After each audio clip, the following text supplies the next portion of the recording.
Hey everyone, it's Carissa Wiley at sprinkledwithglitter.com. Thanks for joining me today. Today I am sharing an adorable and easy interactive card featuring the new Hands Full of Love bundle from Concord 9th. This creates an adorable card with a pop-up feature on the inside featuring these little heart hands, which you see me do all the time. So I knew I had to create with this. So I'm starting out here with the bundle, which includes this large die set. You can see that nice big heart hands little die there, as well as all of the interactive dies that make this pop up. Now you can use this on a card front, just the hands alone without the pop-up feature, but that large die at the bottom is kind of what makes the pop-up. And then you have some additional sentiments, banners, and that sort of thing. In addition, there is a coordinating stamp set, and I'll be using that in today's card project. Now I picked a color palette here, which includes Sweet Pea, Honeycomb, Rainforest, and Juniper, all from Concord 9th. And this is a little bit different of a color palette for me. I chose a pink that was nice and bright and kind of poppy for Valentine's Day. I'm also going to be using the Neutrals card pack from Concord 9th, which is full of some great skin tones in all different varieties of cardstock. I'm going to be using this one here, and you can see I have the heart hands just kind of positioned onto the cardstock, and I'll run that through my die cut machine. Now this is going to cut the die as well as create the score lines that we need for the interactive feature. Now I decided to do all of my die cutting at once, so I have some matte gold cardstock that I'm using to die cut the little bracelet die from. I also have some hearts that I'm die cutting from Sweet Pea, and I have the cuffs, which I didn't actually end up using. I'm die cutting those from Rainforest cardstock, but I will show you kind of how those work.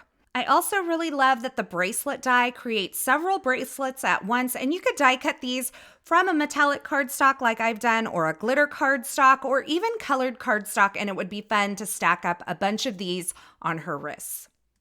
By the way, I'm just using an old Cricut spatula that I had in my stash to grab these die cuts off the magnetic mat so I don't ruin my manicure.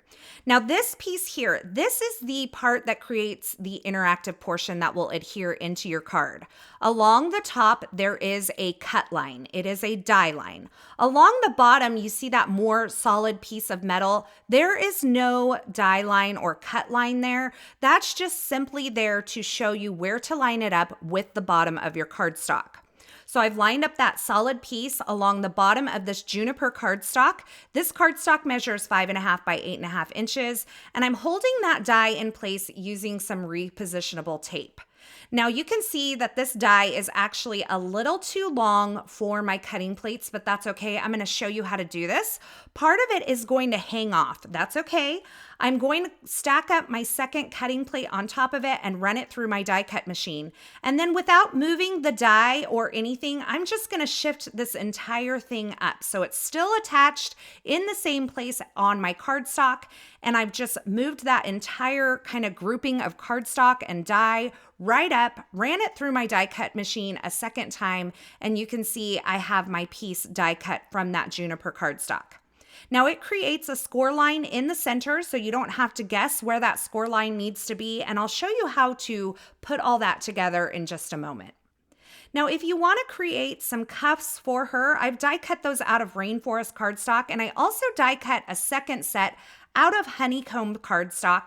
And what I'm doing is I'm just trimming that to make kind of a two-toned cuff for her wrists. Now, I didn't actually end up using the cuffs. This would be like the bottom of a sweatshirt or the bottom of the end of the sleeves of a sweater on her arms. But I thought this two-tone idea was a really fun way, so I went ahead and left this in the video, even though I'm not using those in the finished project.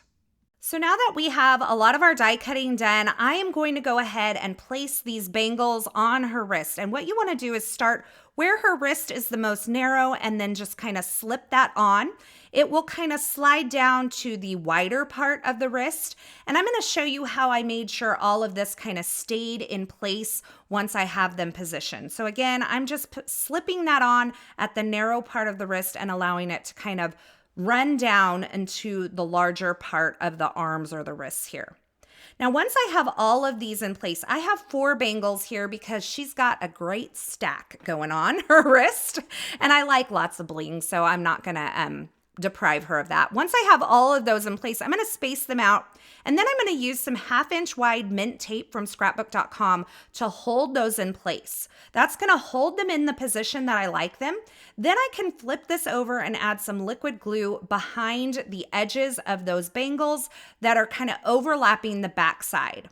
Now I'm using some reverse grip tweezers to hold those little bangles down as they dry. And once they dry, I'll pull off that repositionable tape and my bangles are secure in place.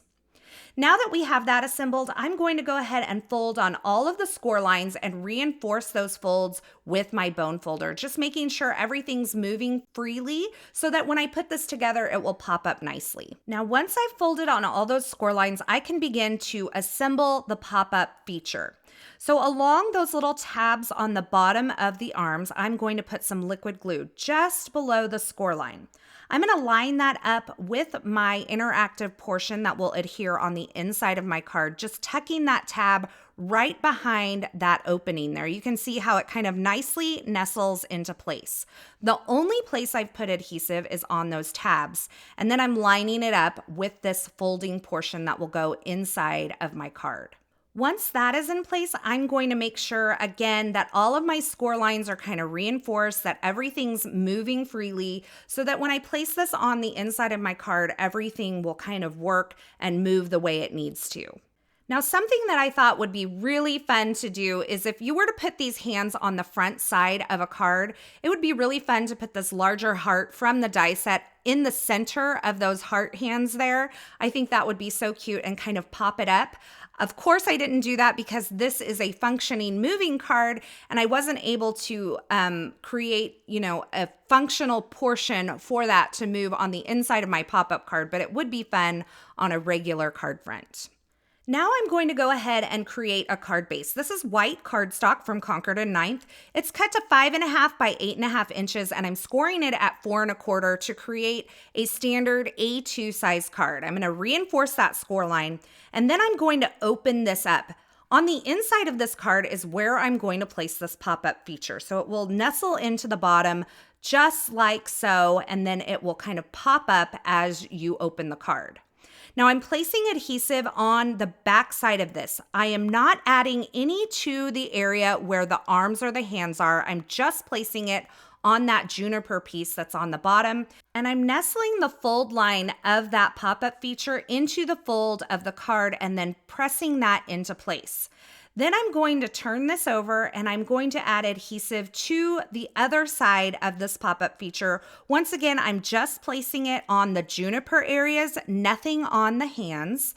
And once I have the adhesive added to that portion, I'm going to close the card base and allow that to adhere, making sure that that's nestled right into the fold line of the card. Now, once you have it nestled in there, you're going to want to open the card a few times and kind of get that functioning the way that it's supposed to. You can kind of train paper to do what it needs to do. And so I just spent a little bit of time folding on the areas that it needed to be folded and opening this so that everything moves freely. And you can see how that pops up once I open it. Isn't that adorable? I absolutely love this function. Now, there were some pieces kind of hanging out, so I brought in my Tim Holtz Tonic rotary trimmer and just shaved off the areas where I kind of missed the mark per se and just kind of cleaned up the edge of my card.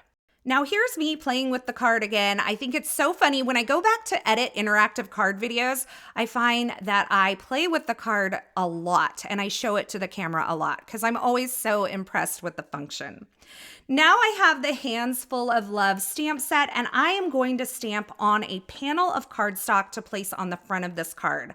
I'm going to use the Sending You Love sentiment, but I'm going to break it up into 3 lines. It's a 2-line sentiment, but I thought it would be fun to kind of stamp it a little bit differently. So this card front measures about 4 by 5 1/4 inches, maybe 3 3/4 by 5 inches. I'm not real sure. But I started out by placing the sending word on the top portion of this card panel. I'm using my Misty stamping tool to make sure I get perfect positioning, and I'm inking this up in Juniper ink and stamping onto my card front. I'm going to re-ink again just to get a really nice solid stamping and then press that down once again. And now I can position the you part. So the you love is all on one stamp, but I just wanted the word you. So I'm making sure that even though the stamp kind of overlaps the edge of my MISTI, that you word is exactly where I want it. And then I'm going to take some honeycomb ink and I'm just going to ink up the word you. I'm going to stamp that onto my card front, and then of course, if I want to restamp it, I can just ink the word again and restamp it in the exact same spot. Now, before I move this stamp down, I'm going to clean it up, and then I'm going to reposition this where I can place the word love right underneath that word you. So once again, just positioning it, getting it right where I want it, then closing the lid of my MISTI to pick up the stamp.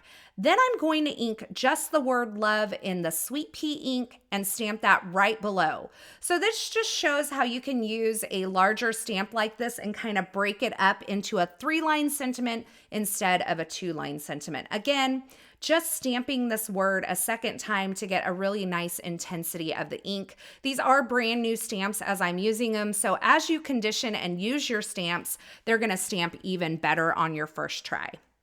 Now, I die cut some of these hearts earlier from that Sweet Pea cardstock, and now I'm using some foam adhesive to adhere them around this greeting on the front of my card. I am using some reverse grip tweezers to help me position these smaller hearts, and I will go back and add a few strips of colored cardstock to the bottom portion of this front card panel.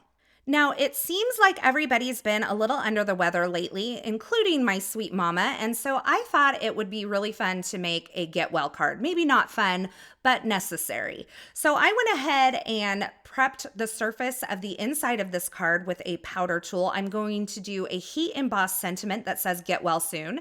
This stamp is also from the Hands Full of Love stamp set. So you can see I've just stamped it onto that bottom border using some Versamark ink, and then I'm sprinkling on some white embossing powder, and I'll tap off the excess.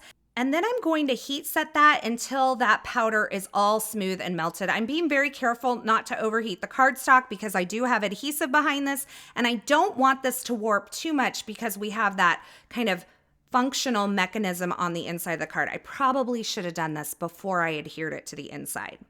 Now, all of that leftover powder tool that I've used there, I'm just wiping that away with a clean microfiber cloth. And then I die cut some more of these hearts to add to the inside of my card. I'm just picking them with the Perfect Picker tool from Altenew, just picking those up and then gluing them in place with a little bit of liquid adhesive. Now I'll add this card panel onto my card front using some foam adhesive. You can see I've cut a gold mat to kind of sit right behind it just to add a little something something, and I've added a few strips of coordinating cardstock to the bottom of this card front just to bring a little more color onto this card front. So I'll position that there with a little bit of foam adhesive, and here's maybe where I should have stopped. I probably shouldn't have done this part, but I grabbed an ink blending brush and some Sweet Pea ink, and I added a little bit of ink blending behind these heart hands on the inside of the card to give it a little rosy glow. I'm not sure if I like this. You can let me know in the comments below. You will not hurt my feelings if you think I should have skipped this part. Now, of course, you know me, I wanted to add a little sparkle, so I'm grabbing some sparkling confetti from the stamp market, and I'm placing those onto my card front using some liquid glue and the Perfect Picker tool that I used earlier. And that completes my really fun and easy interactive card featuring the Hands Full of Love stamps and coordinating dies from Concord 9th. Aren't these pop-up heart hands on the inside of the card such a fun surprise for the recipient? I knew when I saw this set, I just had to use it. And of course, you could customize this any way you want. Now, as always, I will have links to the featured products used in this project in the description at YouTube. So if you're looking for something in particular, be sure you check there, or you can head on over to my blog at sprinkledwithglitter.com. I'll have the link below. Over there, you'll find more still shots, more information, and a complete list of supplies. Thank you so much for stopping by and hanging out with me today and spending your time here. I really do appreciate you. I hope you enjoyed this project, and I hope you enjoyed this video. If you did, be sure to give this video a thumbs up, and don't forget to subscribe and turn on the notifications here so you don't miss any of my paper crafting and card making video tutorials. It will also notify you when I go live for a Carissa Crafts live stream. Thanks again for watching. I'm so glad you're here, and until next time, I hope you have a fabulous day. Hey, thanks for sticking around to the very end. You know, if you've made it this far, you are one of my favorites. To subscribe to my channel, go ahead and click the button on the left side of the screen. And here's a couple more video tutorials I thought you might enjoy.